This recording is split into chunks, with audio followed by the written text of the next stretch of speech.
Special 7 days ન્યૂઝમાં આપનું સ્વાગત છે। વડોદરાના દત્તનગરમાં પાણીની મુખ્ય જળવાહિનીમાં ગાબડું પડતા લાખો લીટર શુદ્ધ જળ રસ્તાઓ પર વહી ગયું। મહાનગરપાલિકા દ્વારા યુદ્ધના ધોરણે સમારકામ શરૂ। વડોદરા શહેરના દત્તનગર વિસ્તારમાં સાંજના સમયે પીવાના પાણીની મુખ્ય જળવાહિનીમાં અચાનક મોટું ભંગાણ સર્જાયું હતું। આ ગંભીર ભંગાણને પગલે લાખો લીટર શુદ્ધ જળ રસ્તાઓ પર વહી ગયું હતું, જેના કારણે સ્થાનિક માર્ગો પર જાણે નદી વહેતી હોય તેવા દ્રશ્યો સર્જાયા હતા। મુખ્ય માર્ગ પર જળબંબાકારની સ્થિતિનું નિર્માણ થતાં આસપાસના વિસ્તારોમાં પણ અફરાતફરીનો માહોલ જોવા મળ્યો હતો। માર્ગો પર મોટા પ્રમાણમાં પાણી ફરી વળતા વાહન ચાલકો અને પદયાત્રીઓને ભારે હાલાકીનો સામનો કરવો પડ્યો હતો। રસ્તાઓ પર પાણી ભરાઈ જવાના કારણે વાહન વ્યવહાર ખોરવાયો હતો અને સ્થાનિક રહીશોની દૈનિક અવરજવર અત્યંત મુશ્કેલ બની ગઈ હતી।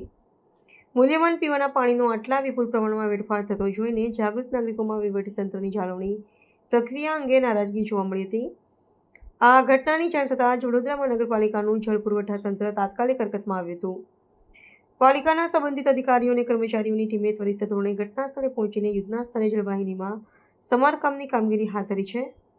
વહેલી તકે આ ભંગાણનું સમારકામ પૂર્ણ કરીને પાણીનો બગાડ અટકાવવા અને સ્થાનિક વિસ્તારમાં પીવાના પાણીનો પુરવઠો પૂર્વવત કરવા માટે વહીવટીતંત્ર દ્વારા સઘન પ્રયાસો કરવામાં આવી રહ્યા છે।